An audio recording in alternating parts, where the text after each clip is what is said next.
بسم اللہ الرحمن الرحیم۔ السلام علیکم ورحمۃ اللہ وبرکاتہ۔ بنی اسرائیل میں ایک نصوح نامی آدمی رہتا تھا۔ نصوح ایک عورت نما آدمی تھا، باریک آواز، بغیر داڑھی اور نازک اندام مرد۔ وہ اپنی ظاہری شکل و صورت سے فائدہ اٹھاتے ہوئے زنانہ حمام میں عورتوں کا مساج کرتا تھا اور میل اتارتا تھا۔ کوئی بھی اس کی حقیقت نہیں جانتا تھا، سبھی اسے عورت سمجھتے تھے۔ یہ طریقہ اس کے لیے ذریعہ معاش بھی تھا اور عورتوں کے جسم سے لذت بھی لیتا تھا۔ کئی بار ضمیر کے ملامت کرنے پر اس نے اس کام سے توبہ بھی کر لی، لیکن ہمیشہ توبہ توڑتا رہا۔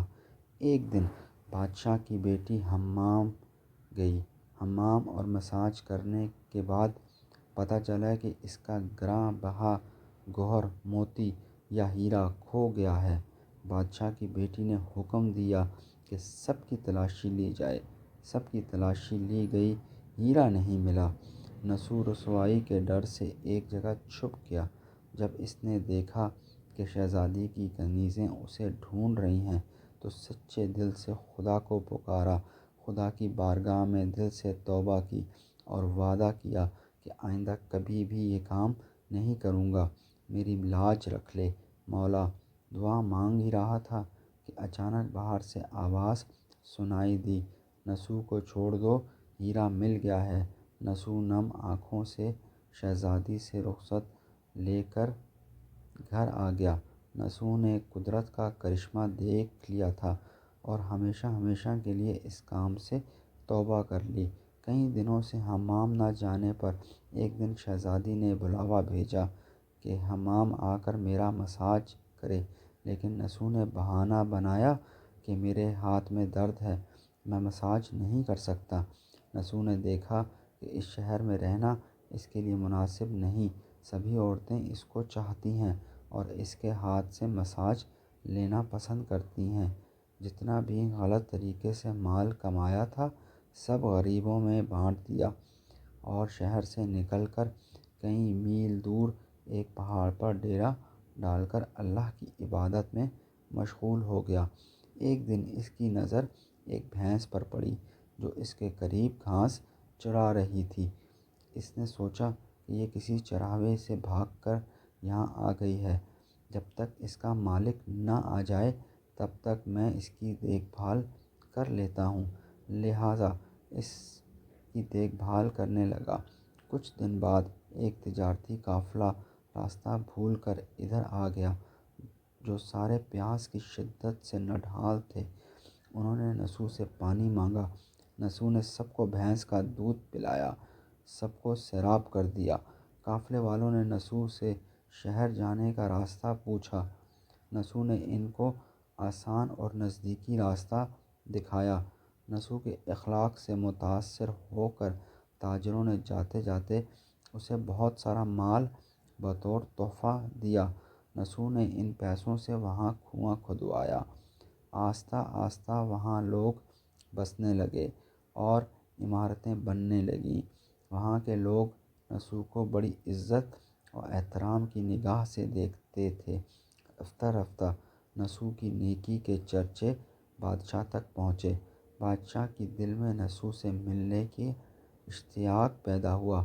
اس نے نصوح کو پیغام بھیجا کہ بادشاہ آپ سے ملنا چاہتے ہیں، مہربانی کر کے دربار تشریف لے آئیں۔ جب نصوح کو بادشاہ کا پیغام ملا اس نے ملنے سے انکار کر دیا اور معذرت چاہی کہ مجھے بہت سارے کام ہیں، میں نہیں آ سکتا۔ بادشاہ کو بہت تعجب ہوا، مگر اس بے نیازی کو دیکھ کر ملنے کی طلب اور بڑھ گئی۔ بادشاہ نے کہا کہ اگر نصوح نہیں آ سکتے تو ہم خود اس کے پاس جائیں گے۔ جب بادشاہ نصوح کے علاقے میں داخل ہوا، خدا کی طرف سے ملک الموت کو حکم ہوا کہ بادشاہ کی روح قبض کر لے۔ چنانچہ بادشاہ بطور عقیدت مند نصوح کو ملنے آ رہا تھا اور رعایا بھی نصوح کی خوبیوں کی گرویدہ تھی۔ اس نے نصوح کو بادشاہ کے تخت پر بٹھا دیا۔ نسو نے اپنے ملک میں عدل و انصاف کا نظام قائم کر دیا۔ وہی شہزادی جسے عورت کا بھیس بدل کر ہاتھ لگاتے ہوئے بھی ڈرتا تھا، اس شہزادی نے نسو سے شادی کر لی۔ ایک دن نسو دربار میں بیٹھا لوگوں کی داد رسی کر رہا تھا کہ ایک شخص وارد ہوا۔ کہنے لگے کہ کچھ سال پہلے میری بھینس گم ہو گئی تھی، بہت ڈھونڈا مگر نہیں ملی، رائے مہربانی میری مدد فرمائے۔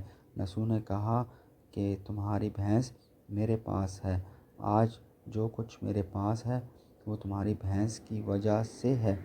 نسو نے حکم دیا کہ اس کے سارے مال و دولت کا آدھا حصہ بھینس کے مالک کو دیا جائے۔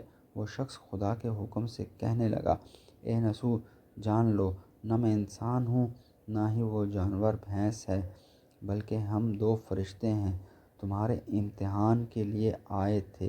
یہ سارا مال و دولت تمہارے سچے دل سے توبہ کرنے کا نتیجہ ہے، یہ سب کچھ تمہیں مبارک ہو۔ وہ دونوں فرشتے نظروں سے غائب ہو گئے۔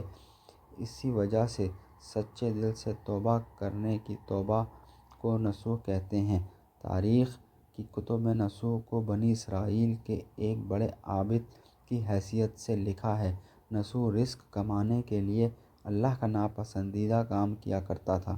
جب وہ اللہ کے خوف کی وجہ سے چھوڑا تو اللہ نے رزق کے اسباب پیدا کیے اور بادشاہت تک عطا کر دی۔ حرام طریقے سے لذت حاصل کرنا چھوڑا تو اللہ نے نکاح میں شہزادی دے دی۔ اللہ تعالیٰ سب کو توبہ کرنے اور تا دم مرگ اس توبہ پر قائم رہنے کی توفیق عطا فرمائے۔ آمین ثم آمین۔